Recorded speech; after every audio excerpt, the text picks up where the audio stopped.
Welcome to the Final Furlong podcast. It is great to have your company. Thank you for tuning in, and delighted to say that as part of our Christmas special, we are joined by one of the most talented horsemen in Ireland.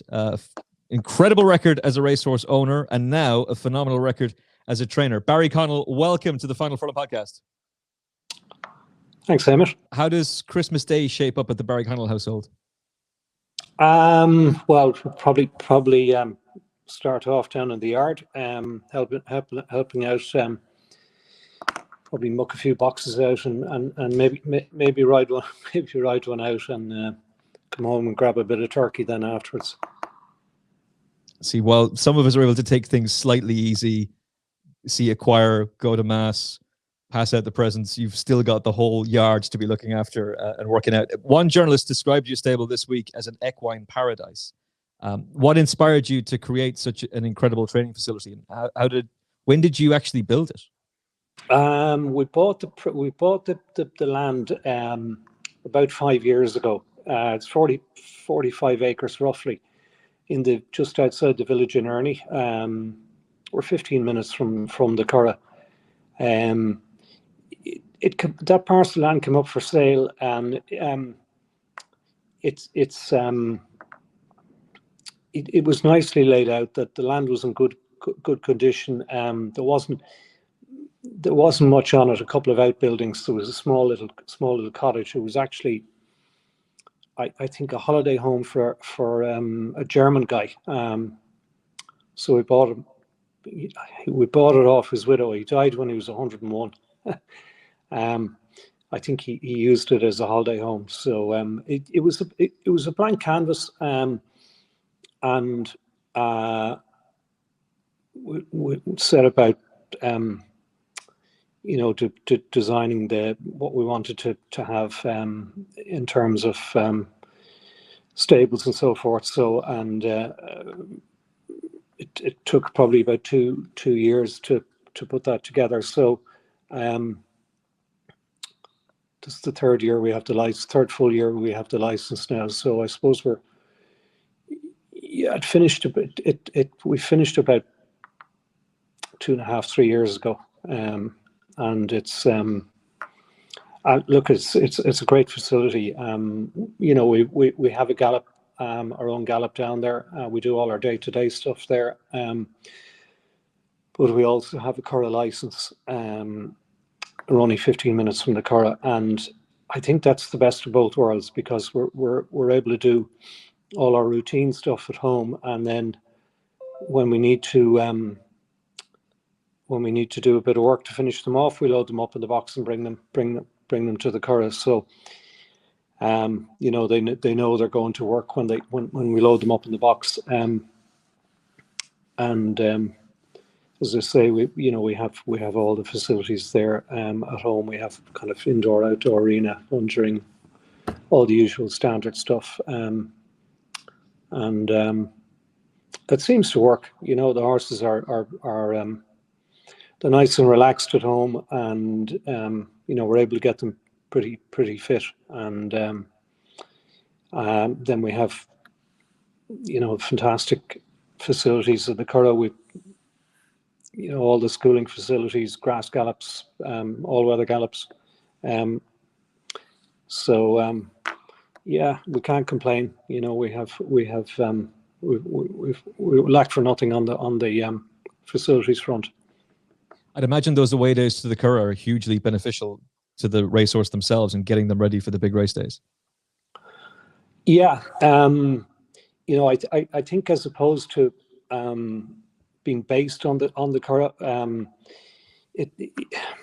the trainers that are based on the Curragh, I think that when the horses come out the door in the morning, they don't know in their own head whether they're just going for a routine day out, or whether they're actually going to work, which can kind of rev up the horses a bit. Whereas our guys are they're relaxed at home, and they know when they're going. They're going to do a piece of work. Look, the facilities are incredible. We've brilliant grass gallops, which we typically tend to use from depending on how much rain we've got, we're kind of used them a little bit earlier this year because we've had a lot of rain. Some years you don't get to use them till after Leopardstown at Christmas. But yeah, it's I would say it's the best of both worlds, and there's a lot less horses on the Curragh now than there would have been years ago. When Desi Hughes was alive, he had a big national hunt string. He would have had 70 horses. Nowadays, there aren't that many people training jumpers on the Curragh. So we've kind of Rolls Royce facilities, and you're not having to fight your way to get onto the gallop.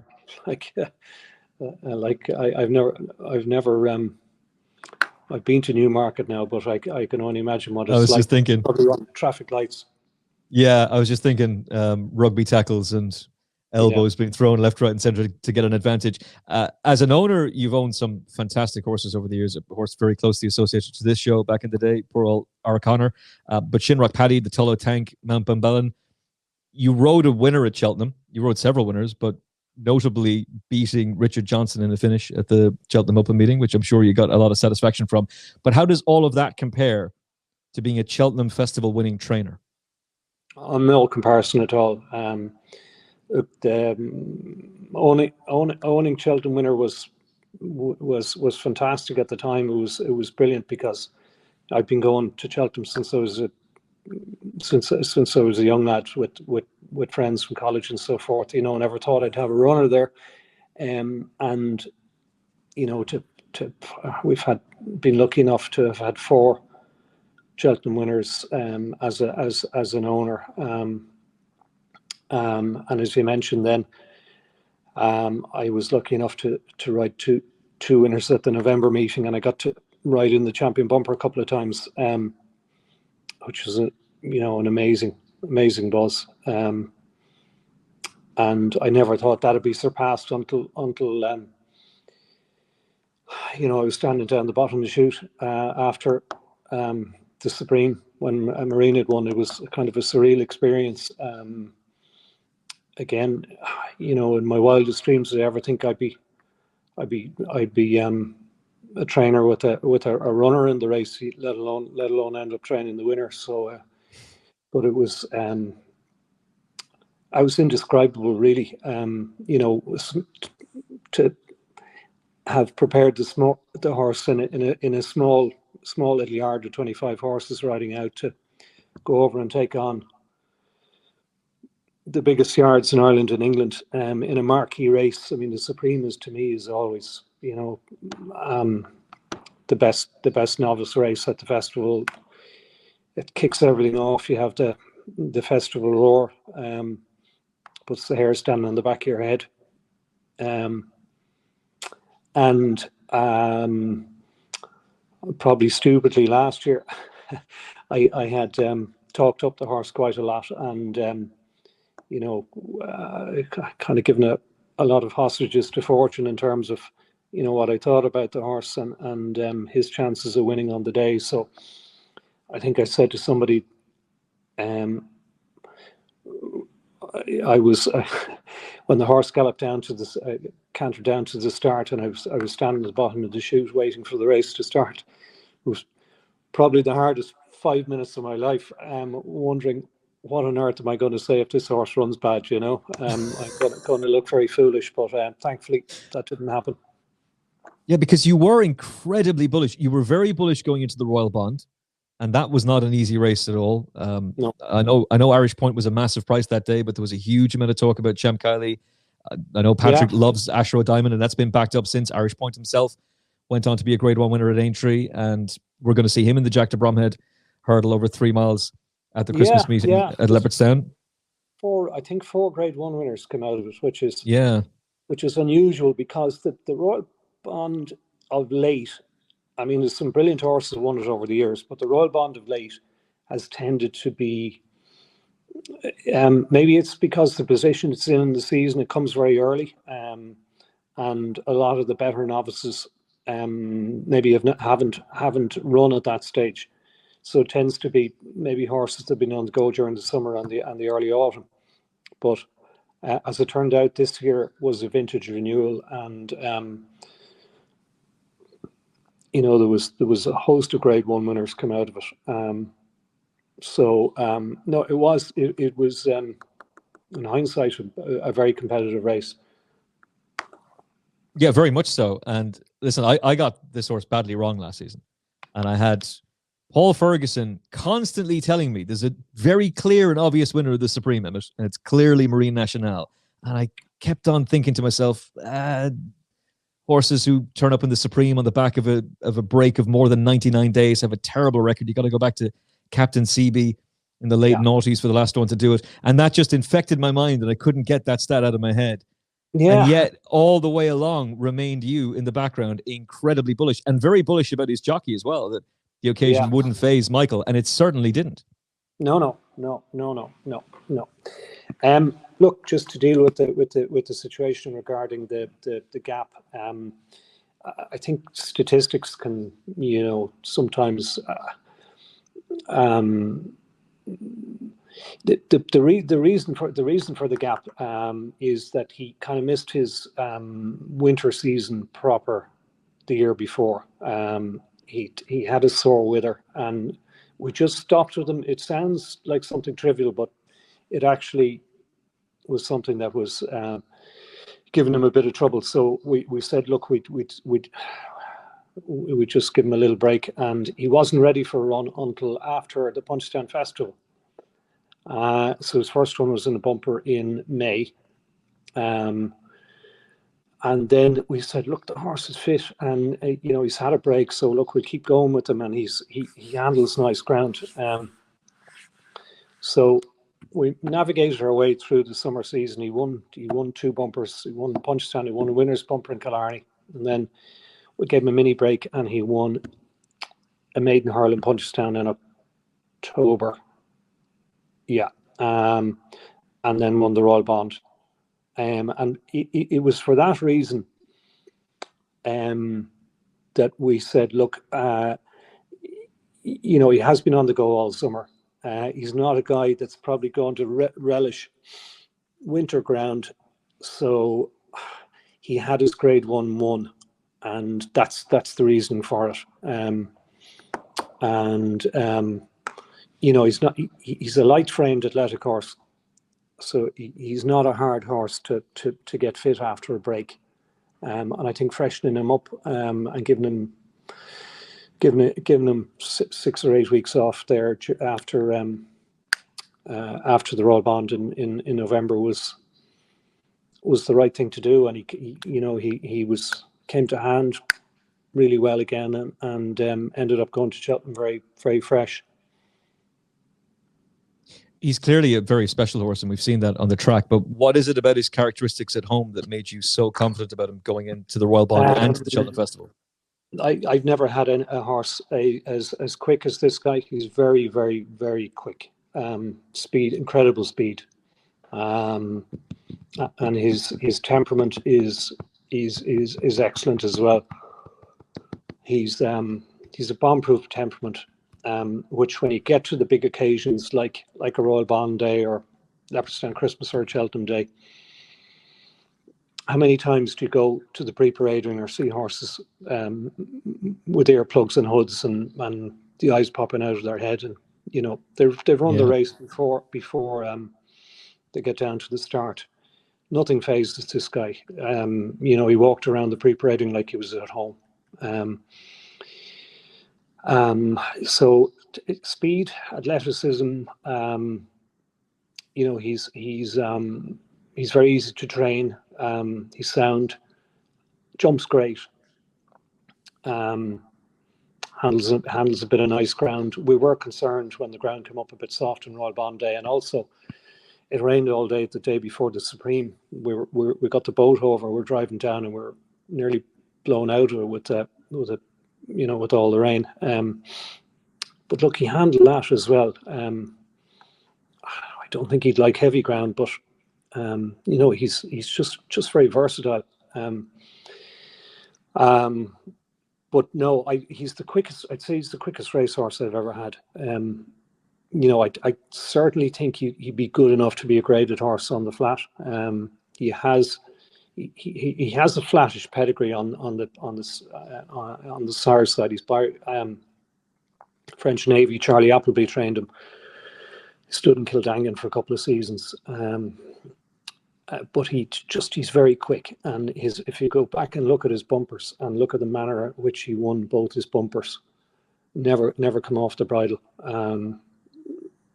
So his biggest asset is his speed, and I think that really came to the fore in the Royal Bond, because everything that could have gone wrong went wrong. It was a small field, I think probably 7 runners, and he was bang down the inner, and he was tracking, I think, Arkle Novice, who flattened the third last, and he got taken back.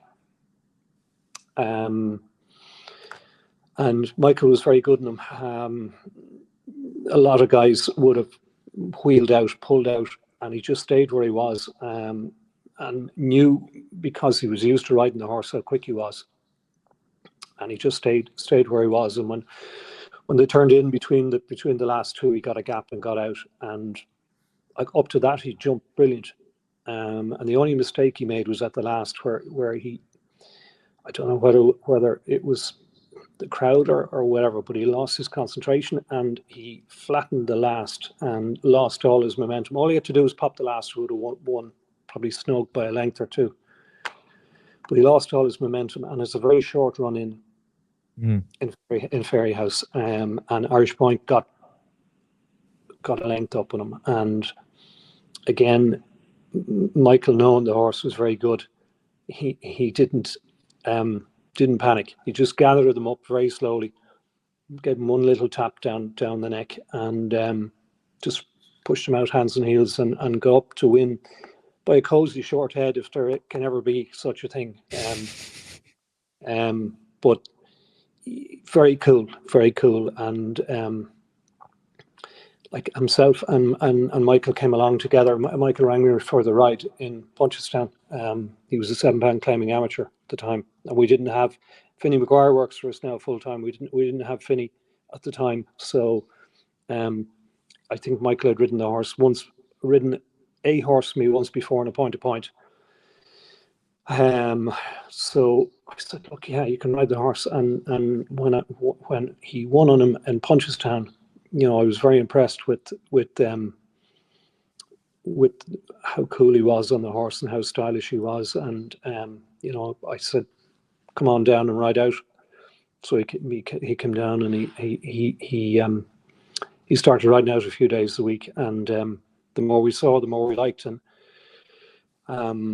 you know, I had a chat with him about turning pro. He was 23 at the time. He had his degree done in UCD. He'd taken 3 years out. Had previously been champion novice point-to-point rider. I think he 300 point-to-point rides, 40 or 50 winners. So he was the right age, and he could claim off 10-2. So he could claim £7 off 10-2. And I said, look, you know, you can ride all of ours. And it was brilliant. You know, we had a great season last year between the two of us. Like we had 3 Grade 1 winners, a Grade 3 winner with Dennis Skerry, the Cheltenham. Obviously, Cheltenham was the pinnacle. We won a lot of other nice races, a couple of big Premier handicaps. You know, we essentially had a free £7 and £5 for most of the year. Oh yeah, he was stealing it. It's like really, he should be given that claim back then anyway. It was a fantastic weapon. But I quite like the fact that he was the one who contacted you, that he's confident enough to do that. Yeah. I mean, he was. There was nobody jocked up on the horse, and he was riding away as an amateur, and he just, you know, chanced his arm, and look, that's fate. That's the way it worked out, and we ended up hooking up, and like I knew by the way he was gelling with the horse, that there was no way I was going to take him off and put somebody else up. I don't know whether it's ever been done before that a 7 pound claimer was ridden a Grade 1. He might have been claiming 5 by the Royal Bond. I'd have to check that. I think he was claiming 7 when he rode in the Grade 3 in Roscommon on Enniskerry. But he was claiming 5 when he won the Royal Bond, and then when he won the Nathaniel Lacey on good land. And generally, look, what would happen is there'd be some big profile name who's free on the day, and the claimer would have been yanked off the horse, and that would have been the end of it. But he was riding all of ours at that stage, and everything was going really well. And I knew by his temperament that he wasn't going to be phased. He wasn't phased on the day of the Royal Bond, and when everything went against him, I knew then that that wasn't going to be an issue. It was the perfect ride he gave him at Cheltenham. I think Ruby went back and reviewed it. He was working for ITV on the day, and he said, look, he just kept it simple. There was one horse to beat, Facile Vega, and he just tracked him, sat behind him.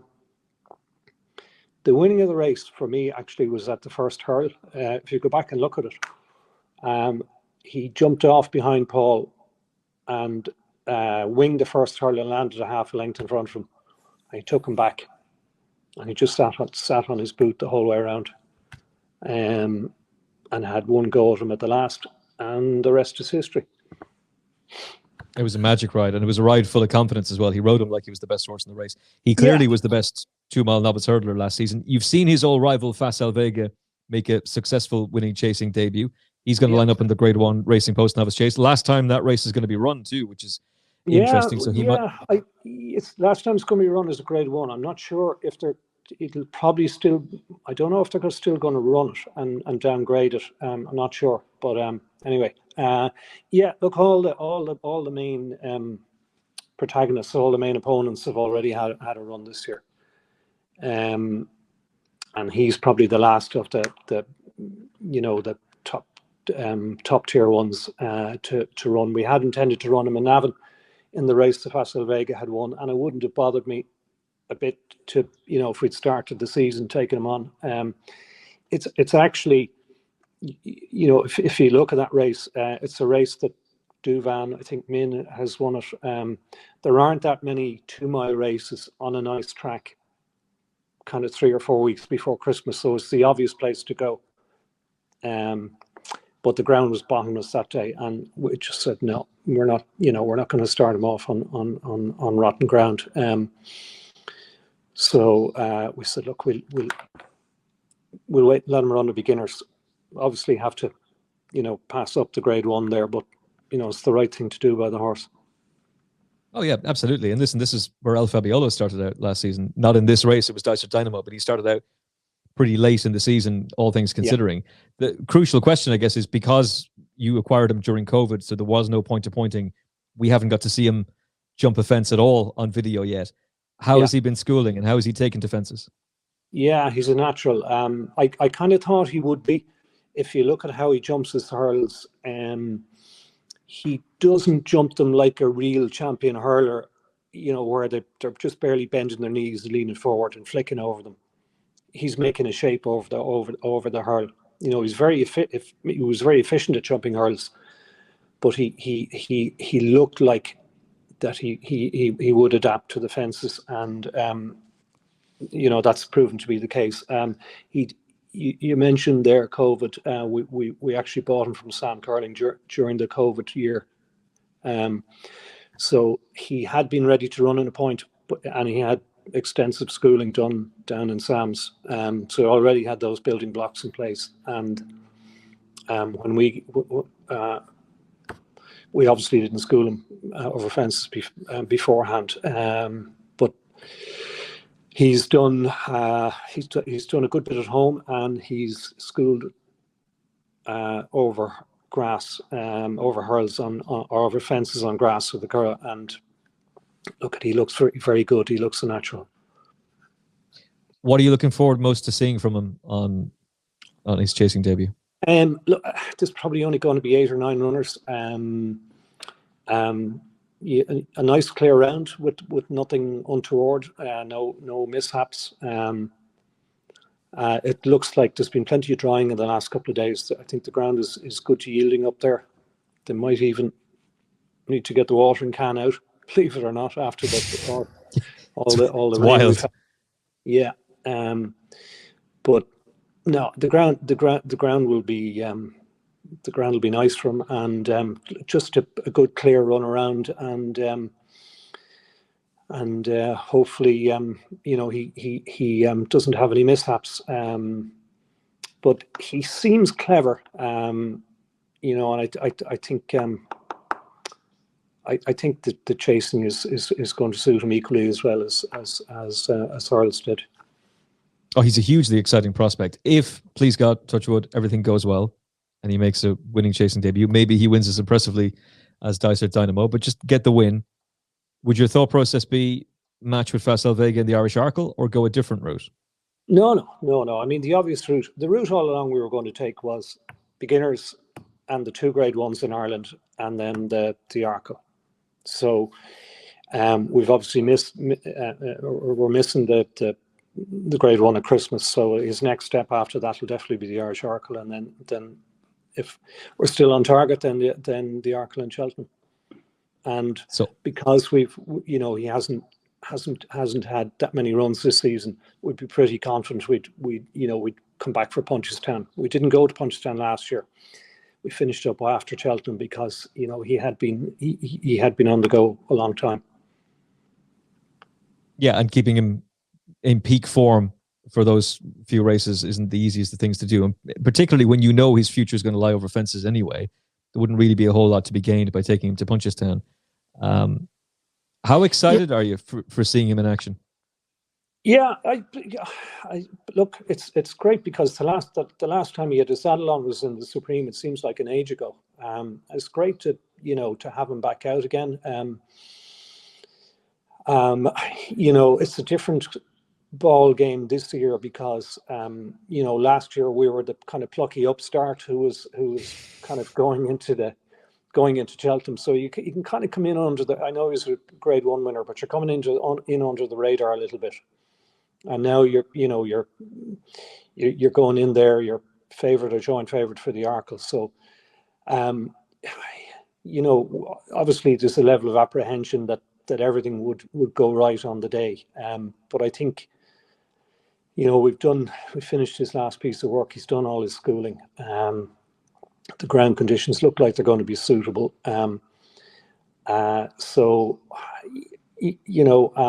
Obviously excited and apprehensive as well at the same time, just to hopefully get it out of the way and kind of move on to the next level then.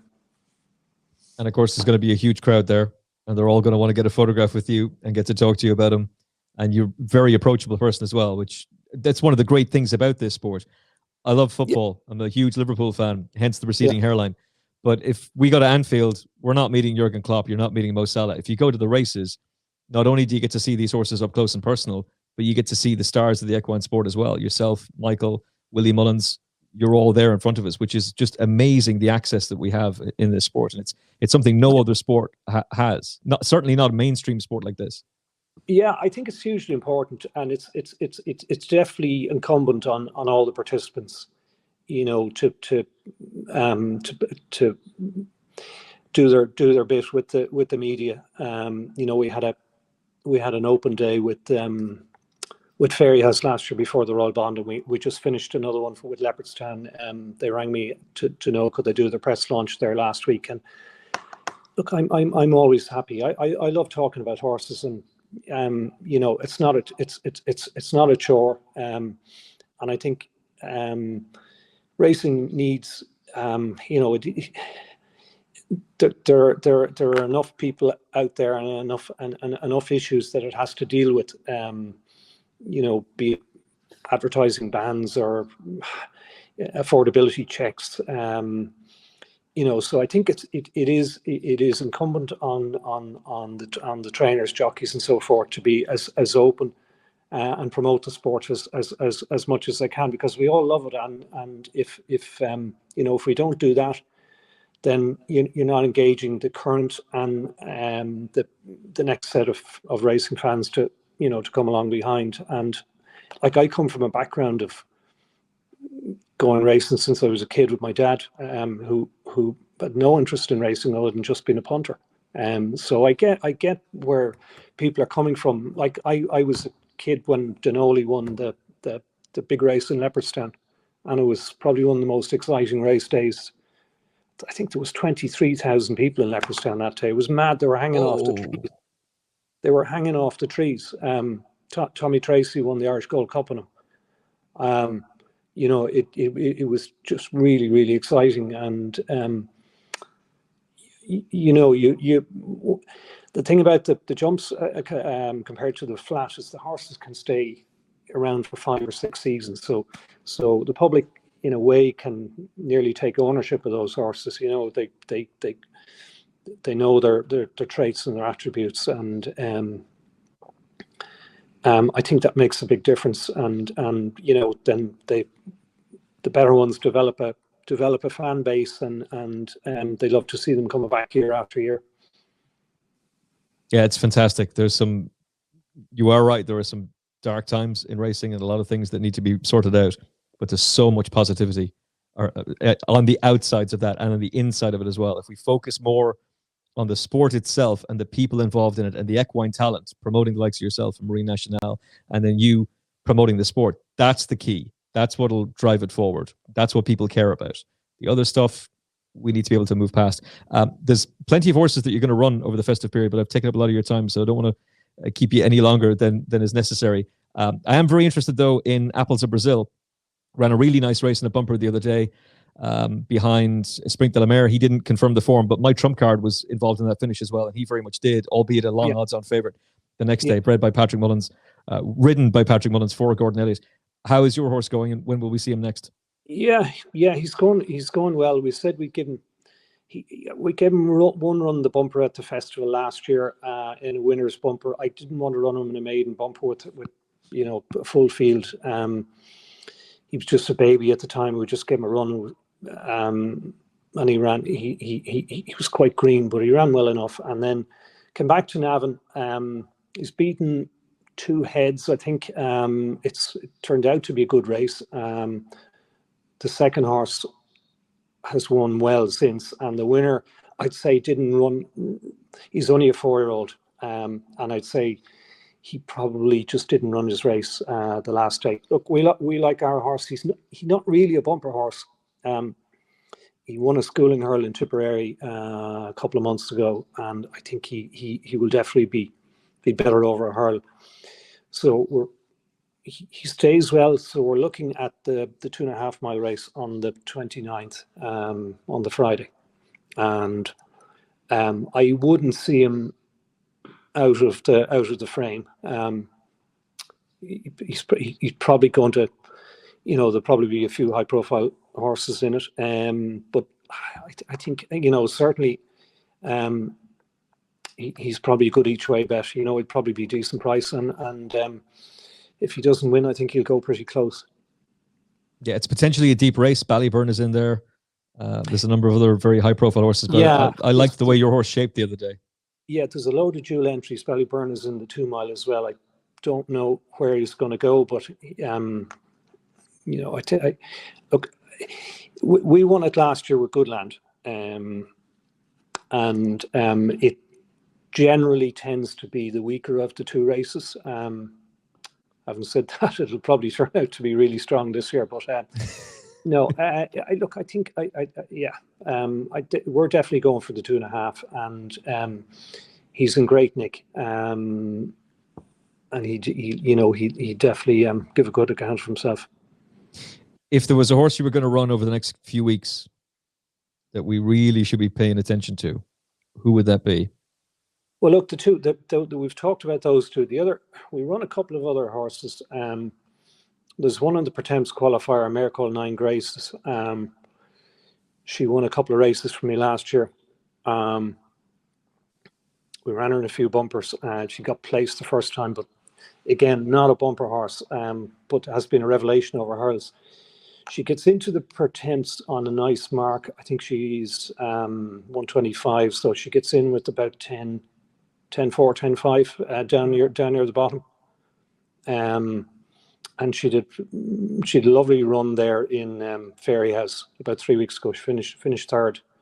And I think she could run a big race in the Pertemps. And we run another horse called Snake Oil on the first day, on the 26th, in a 2 mile 0 to 140 handicap. He's had his 3 runs over fences. He's got a handicap mark of 122. I think his hurl mark is 125. So it might lack a bit of experience, but jumps really well. I think Leopardstown will suit him. And, we like him. I think he could run into a place as well. Okay. Snake Oil, definitely on the short list. 9 Graces in the Pertemps, where the real race is for 4th, but we'll be paying much closer attention to your horse for the win. Is it 5? I think it's 5. Have they changed it again? No. Is it 4? I know I think only have to be entered. You didn't even have to turn up. Oh, unbelievable. And then you had to turn up, but it was a slow bicycle race. But if you actually want to win it, it was good. But yeah, it's obviously more competitive now. But no, look, she's a good old profile now. She's a brilliant jumper, and 3 miles around there, I think, can suit really well. So yeah, no, she's definitely a good chance. So look, the 4 we're bringing there. I mean, Marine, we'd expect to win. Apples, disappointed we wasn't in the first 3, and the other 2 have definitely got lively each way chances. You won't go wrong following Barry Connell, and I will never underestimate Marine Nationale again. I'm really looking forward to seeing how he shapes over a fence. Very excited to see him in action over Christmas, and please God, we'll get to talk to you again before Cheltenham. Happy Christmas, Barry, and thank you so much for your time. Thank you. Thanks so much. Okay. And thank you for watching. Hope you enjoyed this episode of the Final Furlong podcast. More content coming your way very, very soon. Like, share, and subscribe. We'll talk to you again very soon on the Final Furlong podcast. Look after yourself and each other. God bless.